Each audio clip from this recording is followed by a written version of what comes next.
Seja muito bem-vindo ao canal da Igreja CI em Blumenau. Agora você vai assistir uma palavra que pode transformar a sua vida. Eu quero convidar você a identificar alguém que você conhece, que precisa ouvir essa mensagem, e você envie essa mensagem para ela para que ela seja abençoada. Gostaria muito que você conhecesse as redes sociais da nossa igreja para conhecer um pouco mais dos projetos sociais que trabalhamos e você possa ficar por dentro de tudo que acontece aqui no CI em Blumenau. Deus abençoe e fique agora com a palavra. Eu vou falar sobre o Salmo 139. E esse salmo, assim, ele me desmonta, ele me desarma. É como se estivesse diante de Deus, eu ficasse sem forças, ou sem justificativas alguma. É um sermão onde eu fico nu. O Salmo 139 é onde eu fico nu. E eu pensei assim, Deus, que nome vou dar para essa ministração? E não vinha, até que no final, no meio da metade da tarde, liguei para a Bia, achei o nome da palavra, né? Vai ser Ele é Inevitável. Amém? O nome então, Salmo 139, Ele é Inevitável. Né? Eu me lembrei do Thanos lá, né? Eu sou inevitável. Aí ele estalava os dedos, né? E tudo acontecia. Não, o Thanos não é nada inevitável. Deus, o nosso Senhor, esse sim é inevitável. Amém? Ele é inevitável. E o Salmo 139 é um dos maiores salmos já escritos na palavra de Deus. E dizem muitas pessoas, escritores, teólogos, eles falam que é um salmo que é como se fosse uma coroa de todos os salmos. Porque é um salmo muito profundo, é um salmo que realmente fala muito das nossas lutas, fala muito do nosso coração. Ele trabalha muito dentro do nosso ser e da nossa existência.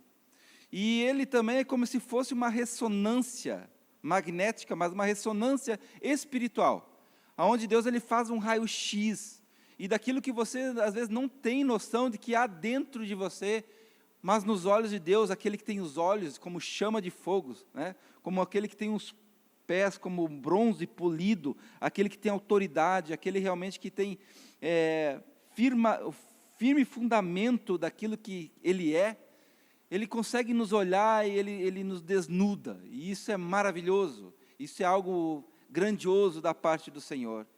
E o contexto desse salmo, ele é interessante porque Davi, eu não sei se você já se colocou no lugar de Davi, imagina você é um rei de um reino, e você é perseguido, você é ungido rei, é perseguido por Saul, um monte de gente quer te matar, um monte de gente está te julgando, um monte de gente está te criticando. Pessoas te apontam o dedo porque você falha, você erra, dizem para você que você é pecador, que você está errado. Muitas pessoas dizem para Davi que ele não merecia estar naquele trono. E assim, nós também, de muitas formas também. As pessoas colocam sobre nós os dedos e apontam sobre a nossa vida, e nos dizendo muitas vezes que você não merece, que você é assim, é assado, que você é pecador, que você é errado, e aquilo ali causa em nós uma perturbação e um monte de dúvidas dentro do nosso coração, que a gente fica desorientado, sem saber o que fazer. Pessoas colocam em dúvida o nosso caráter, e a gente fica pensando, será que isso é verdade? Será que isso que eles estão falando ao meu respeito realmente faz sentido, é real? Então a gente começa a colocar em dúvida até a nossa fé, a nossa existência, e a gente começa a criar temores e medos, e rancores, amarguras, e a gente chora, a gente se desespera, a gente se sente às vezes fracassado, né, como marido, como esposo, no trabalho, seja o que for, a gente fica assim às vezes extremamente vulnerável. E eu creio que Davi estava numa situação dessa. Ele estava extremamente vulnerável, com povos, querendo arrancar o reino de Israel, muitos inimigos, e batalhando contra ele, contra a reputação, dizendo que ele não tinha um Deus, que o Deus de Israel era um Deus mentiroso. E Davi, ele lutava as pelejas de Deus, e nós como filhos do reino, também lutamos essas pelejas. E nós temos que entender a nossa posição espiritual, e entender as coisas de forma mais espiritual. Nós temos que sair do nível da carnalidade, porque senão você vai começar a perceber que todo mundo te persegue. Aconteceu uma coisa no meu quartel lá, que, meu Deus do céu, eu fiquei assim, perturbado, o cara me xingou, diz um palavrão sobre o meu respeito, justamente num serviço que eu faço da fé lá dentro do quartel, e aí eu comecei a entender, não, isso aqui é espiritual e eu preciso entender as coisas dessa forma. Então, isso que aconteceu com o coração de Davi, ele se sentiu inseguro, instável. E nós desejamos, o que mais nós desejamos é o quê? Paz e estabilidade. É verdade ou não? O que mais nós queremos é paz e estabilidade, que nada ocorra de errado, que tudo aconteça de uma forma correta, de uma forma que as coisas se encaminhem em coisas fluídas. Uma coisa que eu pedi esse ano para mim, Deus, eu quero que as coisas aconteçam mais fluido. Todos nós desejamos que as coisas sejam menos trancadas, mas que as coisas sejam fluídas, que venham fluir, que as coisas aconteçam. O que eu mais desejo é que as coisas aconteçam. Tanto para a vida da igreja, para a minha vida como família, dentro do quartel, não quero mais que as coisas fiquem travando. Só que nós lutamos as lutas de Deus, as coisas, a batalha é ranhida, é travada. E quando nós estávamos no ventre da nossa mãe, nós, por exemplo, tínhamos o cordão umbilical. E nesse cordão umbilical que nós tínhamos, dali nós recebíamos todo o afeto, todo o carinho, toda a alimentação, todo o cuidado. E aí, quando nós saímos deste local seguro, nós saímos daquele local de conforto, nós rompemos esse cordão umbilical. Mas na nossa alma, ela está sempre querendo ligar o nosso cordão umbilical em alguém. É verdade ou não? Porque o cordão umbilical se foi, mas espiritualmente ele existe. Porque nós queremos ligar o nosso cordão umbilical em ambientes seguros. Numa igreja segura, queremos ligar o nosso cordão umbilical num pastor seguro, para que através dele a gente possa receber a vida, mas Deus quer nos amadurecer. Esse cordão umbilical não deve ser ligado em pessoas, ele tem que ser ligado aos céus, amém? Dos céus eu tenho que ligar a minha existência a Deus e receber dele todos os nutrientes de vida e de transformação necessária para que eu possa viver uma vida plena e amadurecendo. Mas se eu emocionalmente ficar ligando em pessoas, eu vou ficar instável como Davi estava. Davi, de repente, ele estava querendo ligar seu cordão umbilical em alguma coisa, mas tudo que ele tentava ligar de uma forma humana, pode ter certeza que aconteceu muitos desastres. E as dores que nós temos é porque os nossos cordões umbilicais estão ligados em pessoas, de uma forma muito errada. E causa isso muitas dores. Então, imagina esse contexto, queridos. Esse foi o Salmo 139. Salmo 139 foi escrito justamente nessas condições extremamente difíceis. E aí, Davi, com muita maturidade, ligando o seu cordão umbilical espiritual, ele ligou em Deus. E ele foi, eu acho tremendo que agora, pode passar o próximo slide, que o Salmo 139, nós conseguimos ver os 3 atributos incomunicáveis de Deus. Os atributos incomunicáveis de Deus é aquilo que é inerente somente a Ele. Que nós podemos dizer que Ele é onisciente, Ele é onipresente, Ele é onipotente.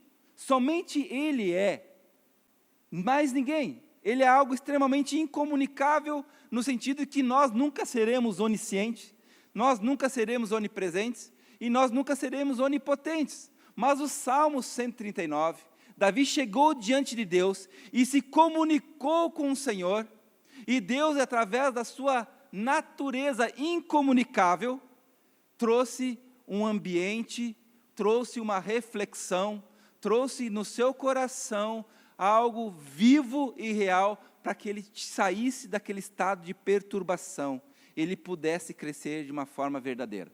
Então, quando ele fala que ele é onisciente, nós vemos do versículo 1 ao 6, significa que ele tudo sabe. Amém? Deus, ele tudo sabe. Quando nós falamos que ele é onipresente, do verso 7 ao 12, ele está em todo lugar. Amém? Deus está em todo lugar. E quando ele fala que ele é onipotente, do verso 13 ao 18, ele pode todas as coisas. Esse é o nosso Deus. Quando uma vez eu escutei uma psicóloga falando, ela disse que a igreja, às vezes, era nociva no sentido, ela era nociva no sentido em relação que o homem nunca é bom o suficiente. Claro, em relação a Deus, nós somos maus, né?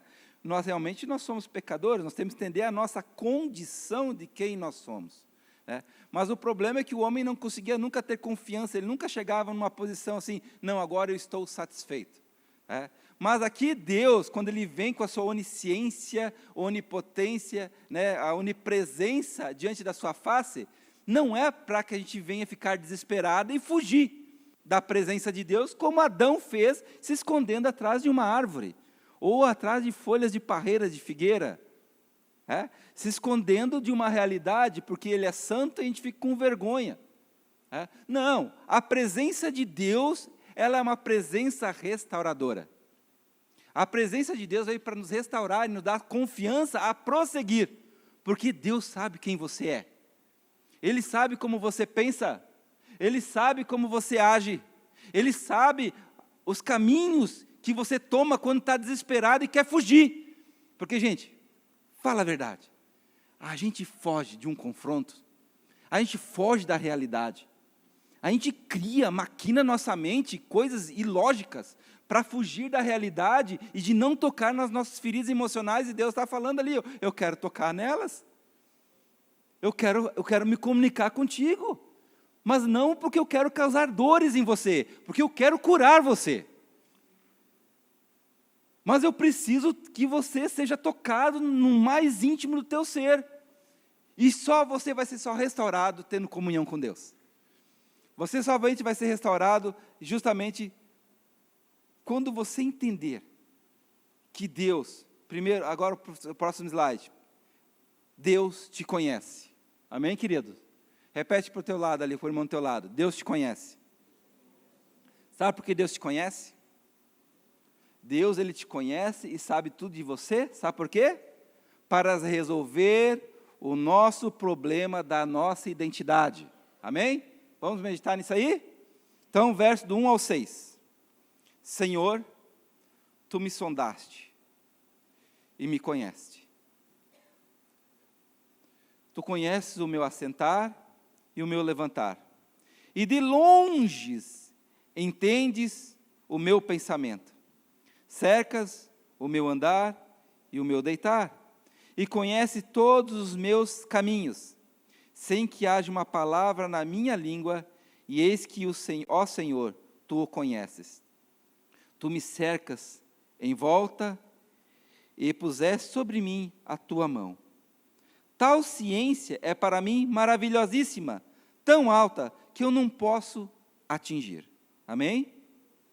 Então, o salmista, ele vai falando, então, para resolver o nosso problema de identidade, ele fala o seguinte: Senhor, Tu me sondaste, Tu foi profundamente dentro do meu ser, Tu me conheces como ninguém. Eu, na verdade, tudo que eu faço, às vezes é apenas uma máscara, porque eu quero que as pessoas gostem de mim. Às vezes, eu sou como um hipócrita, como uma pessoa que está encenando, fazendo apenas um teatro. Mas Tu me sondas, Senhor. De Ti, eu não consigo enganar. Eu posso enganar os homens, eu posso enganar a minha esposa, eu posso enganar os meus filhos, mas Tu, ao meu respeito, eu jamais posso enganar, porque Tu me sondastes, e Tu realmente, Tu me conheces, no mais perfeito, e na mais perfeita intimidade, na mais perfeita profundidade dentro do meu ser. E o salmista ainda continua, Davi continua: Tu conheces quando eu me assento, Tu conheces, Deus, quando eu estou descansando, ou porque que eu estou repousando, ou porque realmente eu estou de braços cruzados para a vida, aquilo que realmente eu gosto de fazer. Tu sabe quando eu me assento, aquilo que realmente me causa alegria. E também, Senhor, Tu conheces quando eu me levanto para trabalhar ou para agir, quando eu vou em direção ao meu irmão, ter um relacionamento com ele. Tu sabes as minhas intenções. Essa sinceridade nós temos que ter, e esse poder reflexivo na palavra de Deus, com relação a Deus, ela tem que ser verdadeira. Eu tenho que chegar diante de Deus e falar assim: Deus, Tu realmente me conhece, Tu sabes, Senhor, porque eu estou descansando, ou às vezes posso estar indiferente, E ao mesmo tempo, tu sabe se eu estou realmente um ser interesseiro no meu levantar. E de longe, tu entendes todo o meu pensamento. De longe. Senhor, de tu só olhar para mim, tu já sabe o que eu estou pensando. Tu sabes se aquele pensamento é puro e genuíno. Eu creio que quando Caim foi fazer a sua oferta, ele, da mesma forma, ele pensava que iria agradar a Deus e ia passar de uma imagem de adorador, porque Caim, ele apenas queria aparentar ser um adorador. Mas Deus não permitiu, porque de longe já viu o coração de Caim. E ele de longe já percebeu dentro do seu coração, do seu pensamento, que existia algo realmente ruim. Mas quando Deus ele fala desta forma, que eu conheço seu pensamento, eu sei se eu levantar, ele fala assim, apesar dos seus defeitos, apesar dos seus fracassos, apesar de que você está pensando errado, apesar que você é desequilibrado, eu estou diante de ti, eu te conheço, mas eu continuo te amando, e esse plano, eu não desisto de você, eu vou estar do seu lado, eu te conheço. Você não precisa fingir que me ama, não precisa fingir que está adorando, mas eu te conheço, eu sei o porquê, e eu vou resolver esse problema. É isso que Deus está dizendo aqui. Nós temos que entender o Salmo dessa forma. Só que a gente fica com medo, Deus sabe, eu sou um falso. Estou mais a fim de ir embora da igreja do que ficar aqui. Até choro umas lágrimas aqui, mas na verdade meu coração não está aqui. Quarta-feira que vem, gente, vai ser o jogo da Copa do Mundo, às 7 horas. Eu só quero ver quem vai estar. Poucas pessoas virão. Mas Deus, Ele nos sonda, Ele nos conhece. Ele sabe quando eu me assento para ver o jogo, e Ele sabe quando eu me levanto para vir para a igreja. Mas Ele penetra todos os meus pensamentos, Ele sabe se teu coração vai estar aqui, ou vai estar com um radinho aqui assim, escutando assim, se o Neymar fez gol ou não.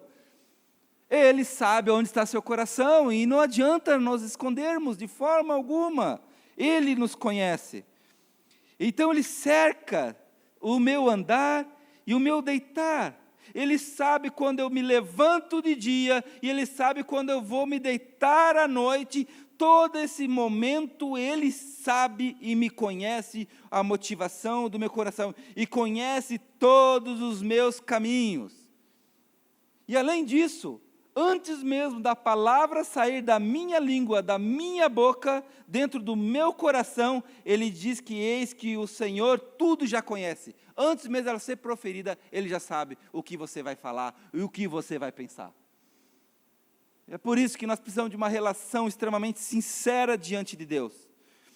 Nós não podemos ser presunçosos e orgulhosos diante da presença, mas temos que ser, intrinsecamente humildes, porque a gente pensa que a gente sabe alguma coisa, a gente pensa que é sábio, a gente pensa que é inteligente, mas diante de Deus, amados, quem somos nós? Então nós temos que abaixar muito o nosso orgulho. O meu orgulho é o medo de que as pessoas vejam que realmente eu sou.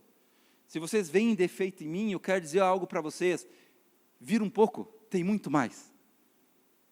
Aquele que vocês vê defeito no teu irmão, você pode apontar o dedo para ele deve ficar feliz. Irmão, só isso sabe o meu respeito? Tem muito mais. E não fica triste com isso não, amados. Deus, Ele é bom, porque os ímpios, as pessoas que estão alheios à vida de Deus, se acham os melhores. Eu sou inteligente, eu sou melhor do que todo mundo, eu não preciso de Deus, são extremamente presunçosos, são extremamente orgulhosos, e eu não preciso mudar, e está tudo muito bem.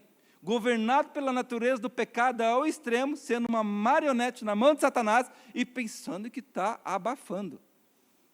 E nós aqui, Deus fala assim, meu filho, eu conheço teu pensamento, sei quem você é, e a gente tem que dizer, sabe o quê? Deus, é verdade, Senhor, até o meu pensar, eu quero que tu pense por mim, porque eu quero ter a mente de Cristo, eu quero fazer de acordo com a tua palavra, a minha identidade está em ti, não naquilo que eu quero construir para mim, mas aquilo que já sonhou ao meu respeito. E ele continua,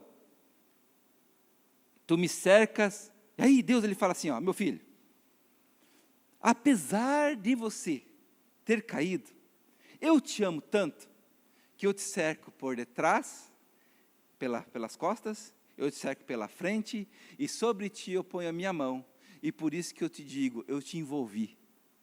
Você não pode fugir da minha presença, nem nos seus pensamentos. Tudo está de acordo com a minha vontade. O Deus que tudo sabe está para resolver o problema da nossa identidade, no problema da nossa mente, porque Deus te conhece. Nós conhecendo Deus e Deus nos conhecendo, nós resolvemos nosso problema de identidade e nós vamos saber quem nós somos em Deus. Então, quanto mais eu me despir de mim mesmo, mais da identidade de Deus eu vou ter. Amém, irmãos? Mais da natureza de Deus eu vou desenvolver e vou crescer. E vou habitar ricamente diante do Senhor com uma identidade bem firmada. Esse é dos versículos do 1 ao 6. E ele fala, no verso 6, tal ciência, pensamento, é para mim maravilhosíssima, tão alta que eu não posso atingir. A identidade que Deus tem, as bênçãos que Deus tem para a sua vida, a mente do conhecer de Deus, do saber de Deus a seu respeito, aquilo que Ele está querendo, está gerando, e que Ele quer se expressar através dos atributos, não aqueles atributos que são incomunicáveis, mas através agora dos atributos comunicáveis, por meio dos atributos incomunicáveis de Deus, que as virtudes espirituais são os frutos do Espírito Santo, uma mente de Cristo Jesus. Ele vai começar a manifestar a sua glória por meio de ti, através de uma metanoia, de uma transformação, através de uma identidade, porque você é filho de Deus, você veio dos céus, e nós temos que repudiar toda e qualquer forma de carnalidade e de mente natural, porque Deus tudo sabe a meu respeito. Ah, Deus, eu vejo essa obra assim, eu sou tão pecador. Eu sei, meu filho, por você saber que você é tão pecador, o meu perdão está sobre você, o meu sangue está sobre você. Eu sei que você ainda pensa, você está triste, você pensa muitas coisas estão limitadas. O conhecimento que eu tenho sobre você é muito mais elevado que você possa imaginar. Mas confia em mim, confia que eu vou completar a sua obra. Eu vou realizar a sua obra através de você. Então, o Deus que tudo sabe a seu respeito, não é para se esconder, não, queridos, é para que você possa se entregar, amém? O movimento não é de fuga, o movimento é de entrega, amém? Não é para fugir, é para abrir os braços, é para se entregar. Você precisa se entregar, nós precisamos se entregar diante desse Deus maravilhoso. E o próximo, queridos, é do versículo 7 ao 12, repete comigo. Deus está contigo. Sabe por que Deus está contigo? Para resolver um problema chamado de solidão. Amém? Solidão. Solidão é um problema, querido. Quando o bicho pega, você se sente sozinho.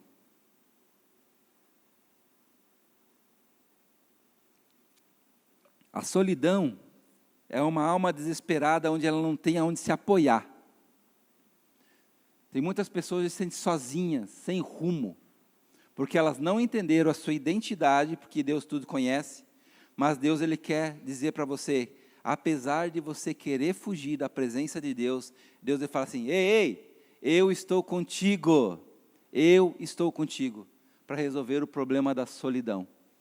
Quando o homem caiu no Éden, e a presença de Deus, digamos assim, ele se tornou nu aos seus próprios olhos, ele viu que ele estava nu e se envergonhava, ele viu que o pecado tinha dominado, ele se sentiu totalmente solitário, a solidão tomou conta. Do verso 7 ao 12, então ele fala sobre a solidão.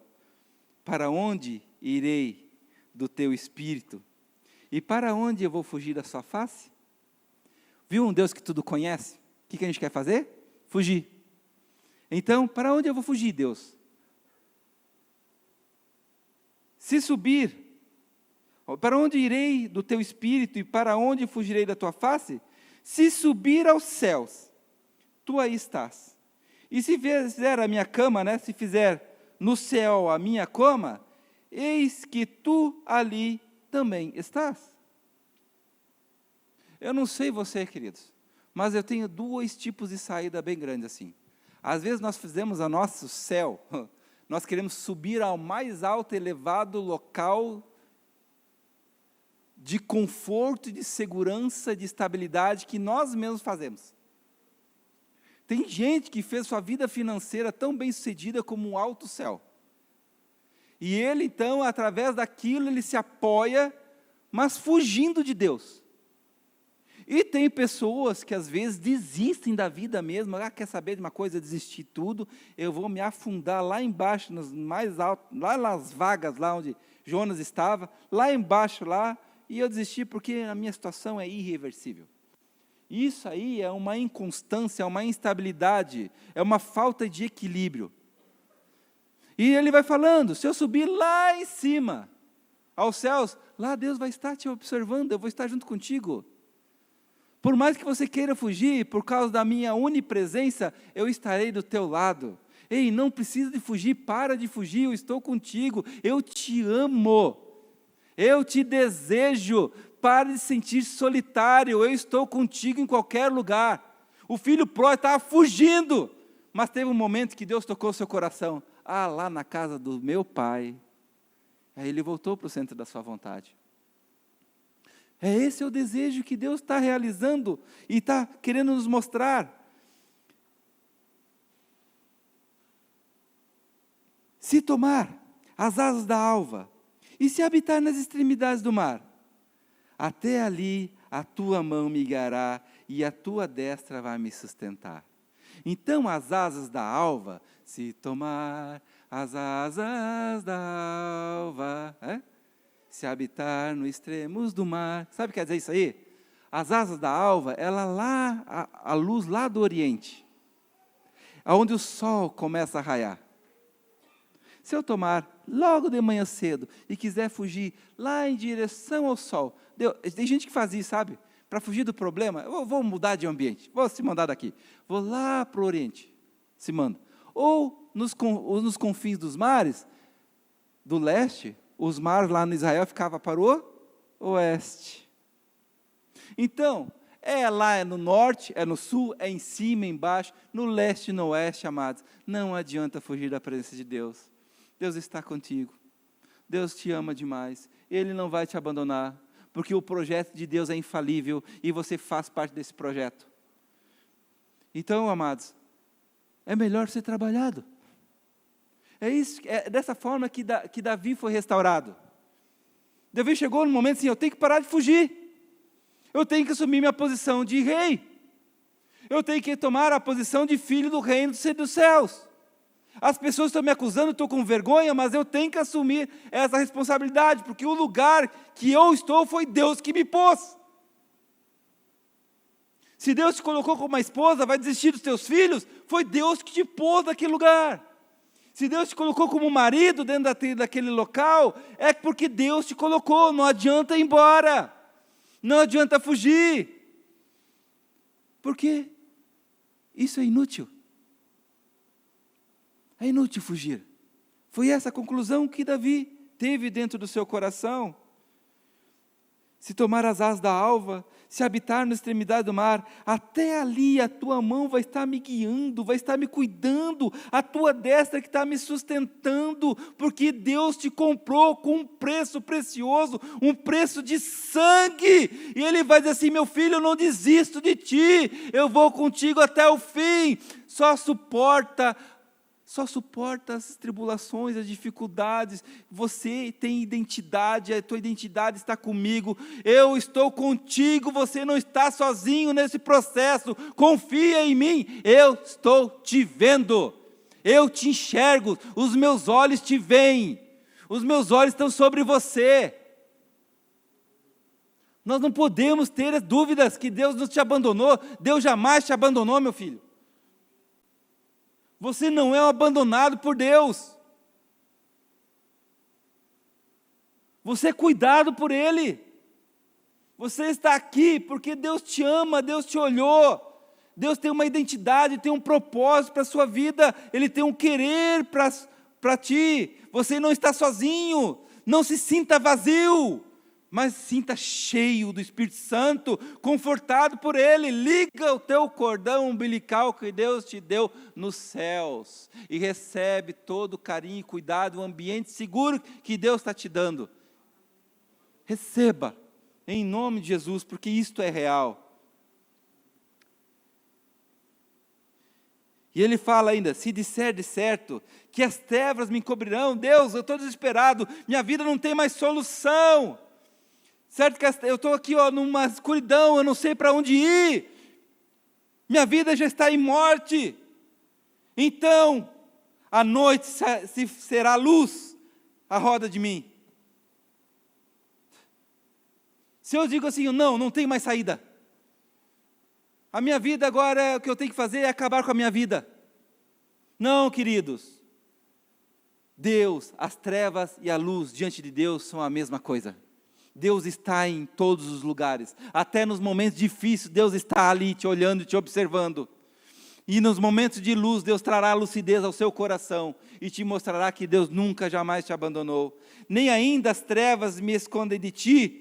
Por mais que eu possa, que sim, Deus, eu quero fugir da tua presença, que tu não me enxergue nunca mais, porque eu estou querendo desistir da tua caminhada, mas ele diz, mas a noite resplandece como o dia, as trevas e as luzes são a mesma coisa diante de ti, e tu que é filho de Deus, pode ter certeza, que você não consegue mais fugir da presença do Senhor, porque Deus te pegou, querido, pegou assim, tu é meu filho amado, hoje eu te gerei e te escolhi, e eu estou te cuidando, e eu não vou desistir de você, e eu vou completar toda a obra que eu tenho na sua vida, e que eu tenho, tanto que eu realizei desde os princípios, antes mesmo da eternidade passada, já escrevi sobre você, e isto vai acontecer. Vai acontecer. É apenas um momento, um trabalhar de Deus que você não está enxergando, mas Deus está contigo, querido, Deus te conhece, Deus está contigo, querido.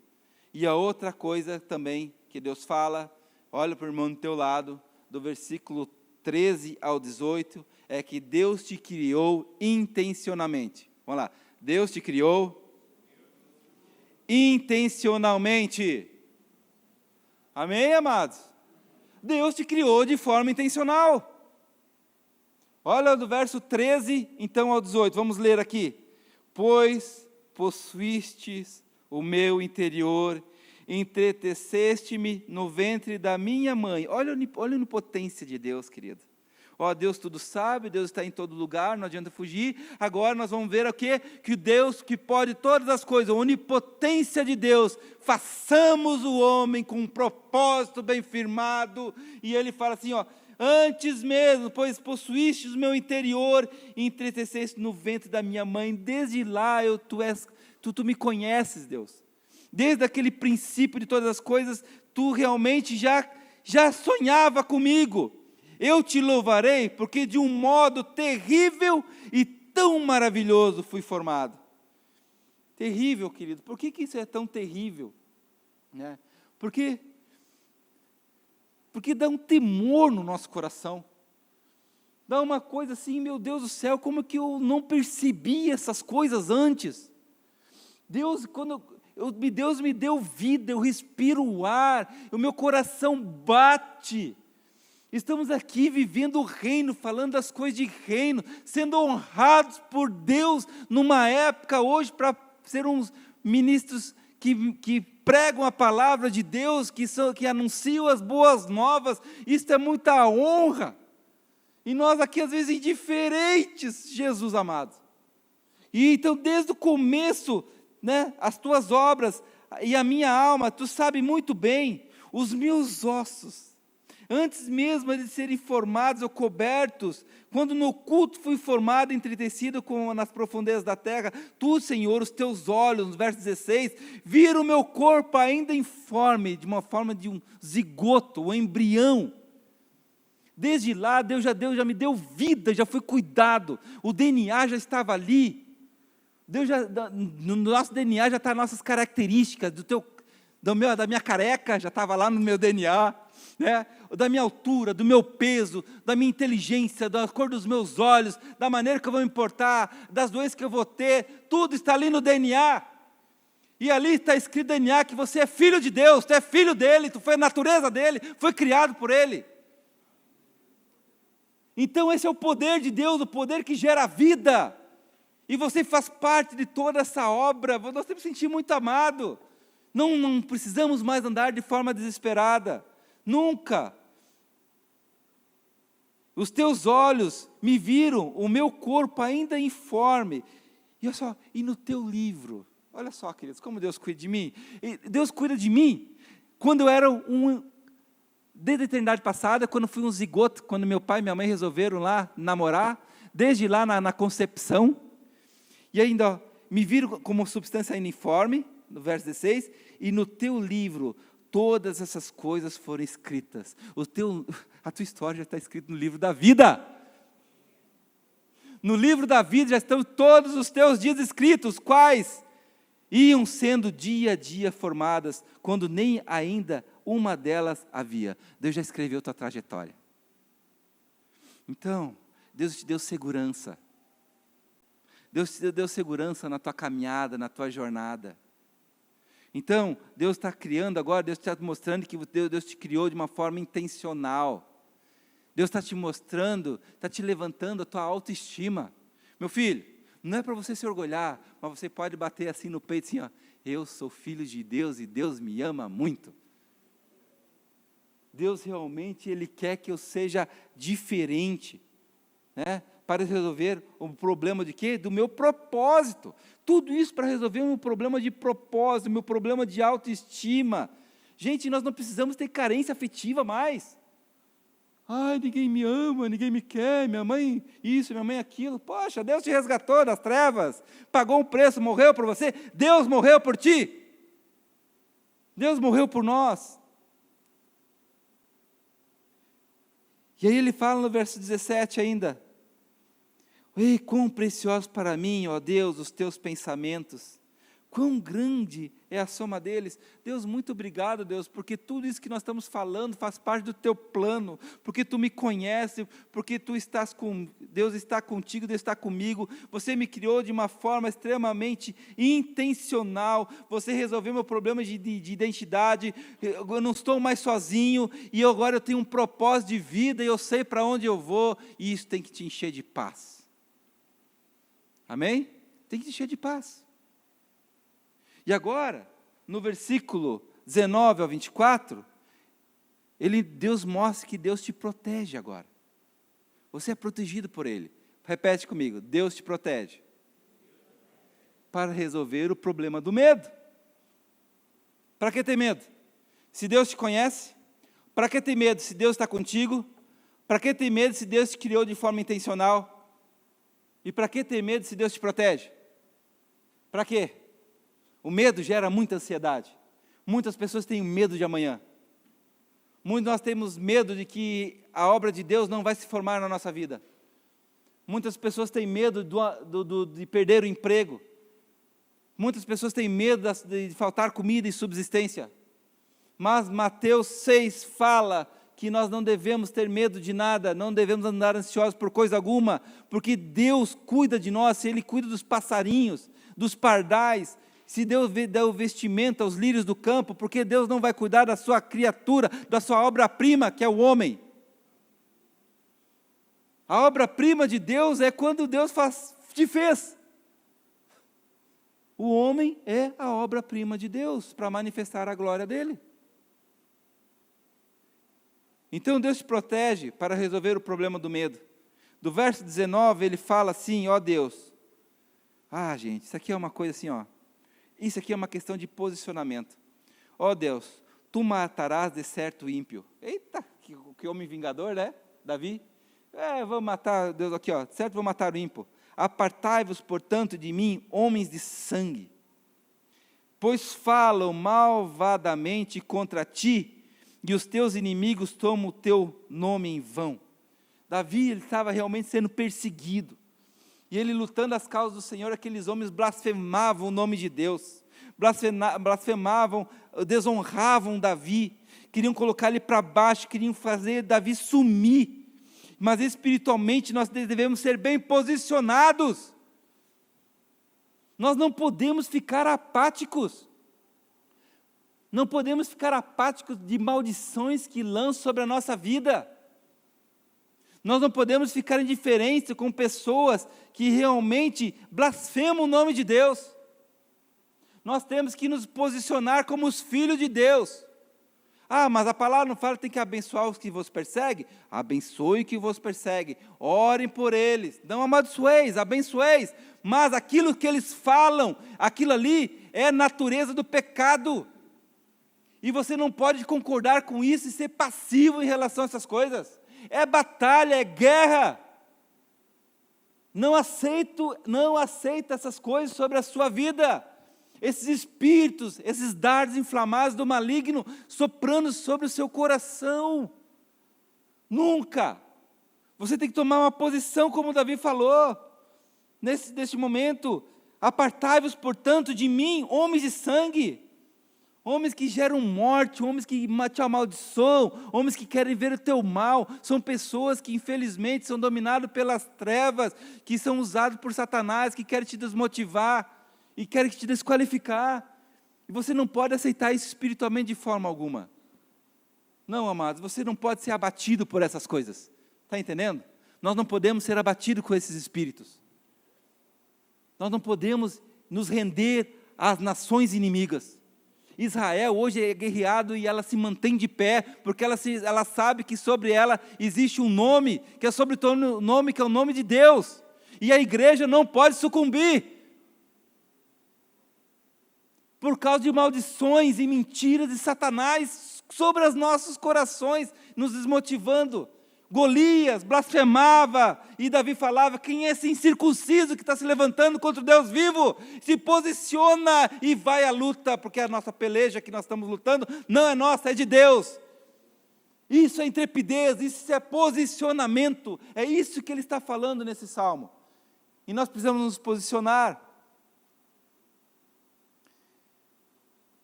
Pois falam malvadamente contra ti, não é contra você, está entendendo? Não é contra você. Esse salmo nos desperta espiritualmente, para a gente ter entendimento. Cara, Deus me conhece, Ele tem uma identidade, Deus está comigo, cara, Ele nunca me abandonou, Deus Ele está sendo intencional em tudo que Ele está fazendo no meu coração, Deus está me protegendo, eu preciso ter visão espiritual dessas coisas, sair da carnalidade, de pedir coisinhas só para nós, maturidade, entendimento, é reino de Deus, é reino de Deus que está implantando. Não aborreço eu, ó Senhor, no verso 21, não aborreço eu, Senhor, aqueles que te aborrecem. Olha só, cara, eu não me compactuo contigo não, tu adora o Hare Krishna, o Buda, o problema é seu, mas o meu Deus é um Deus vivo, o meu ressuscitou, o teu está onde? Se posiciona, gente, se posiciona, não aflige por causa dos que se levantam contra ti, eu levanto uma ira, a ira governada pela carne, ela é maligna, mas uma ira santa existe, eu odeio o pecado, eu não me conformo em ser governado pelo pecado, eu não me conformo vendo Blumenau sendo a capital da embriaguez, isso que tem que causar ira, eu não me conformo os meus filhos serem diferentes com essa palavra, é ira santa, é posicionamento de pai, é postura, autoridade espiritual, eu tenho que me aborrecer com o pecado, com a natureza, com o meu espírito de indiferença, eu tenho que ficar irado comigo mesmo, eu tenho que me esmurrar, essa ira santa, esse posicionamento santo, é isso que Davi tinha. Tu acha que Davi ficou feliz em adulterar? Ele ficou com raiva de si mesmo. Poxa, eu fracassei, eu servi de mau exemplo, eu prejudiquei a minha família, tenho certeza disso, que Davi ficou indiferente com aquilo. Por isso que ele era homem segundo o coração de Deus, porque ele não amava quando ele pecava, ele não amava, não gostava do pecado. No verso 22, aborreço com ódio completo. Olha só, eu aborreço, no verso 22, eu aborreço essa natureza do pecado com ódio completo, tenho-os por inimigo. Eu não sou amigo do pecado, eu não sou amigo da natureza pecaminosa, eu não quero saber das coisas deste mundo, eu não sou inimigo da autocomiseração, eu não sou amigo do coitadinho de mim, desse espírito de complexo de inferioridade. Eu não sou inimigo dessas coisas, porque isso não é caráter de Deus. Eu não sou inimigo da minha inconstância. Eu não tenho que ser inimigo que nada se relaciona a essa natureza natural aqui. Eu não tenho que ser amigo nenhum. Quem é amigo do mundo constitui-se inimigo de Deus. É essa a postura que a igreja tem que ter, cara. A gente é complacivo, a gente até faz uma amizade para não bater boca, a gente não se posiciona, mas eles lá não estão nem aí, eles se posicionam. Riem de ti, falam de ti, e tu faz o quê? Vai ficar dessa forma? Cada vez mais introspectivo, se encolhendo. Não, amado, se posiciona contra. Tem espírito de chocarrice, falando de mulher pelada lá, né? Onde você está trabalhando. Ei, que eu peguei tanto, não sei o quê. Fecha a cara. Não fica rindo junto. É isso. Aborreço com ódios completo, tenho por inimigos. E aí agora, amados, tem a parte final, o Alan já pode subir, né? Os últimos 2 versos, que ele fala 3 coisas aqui que eu gostaria que vocês repetissem comigo. Tá? Repete comigo, sonda-me, conhece e guia-me. Este é um coração de uma alma que se entregou totalmente a esse Salmo 139 aqui. Deus, eu era um ser totalmente falido, mas Tu mostrou que a minha vida em Ti é diferente. Por isso que o que mais eu quero é viver uma vida governada pelo Espírito, governada por Ti. Porque Ele fala no verso 23, sonda-me, ó Deus, e conhece o meu coração. Tu sabe, Senhor, que a natureza do pecado está aqui, e às vezes até amo essa natureza do pecado, mas eu não quero mais, porque aquilo ali só me causou dano. Eu quero amar aquilo que Tu amas, eu quero gostar daquilo que Tu gosta, eu quero viver aquilo que Tu vive. Aonde você estiver no seu ambiente, onde você estiver, ali eu quero estar, eu não quero trocar a eternidade por coisas passageiras.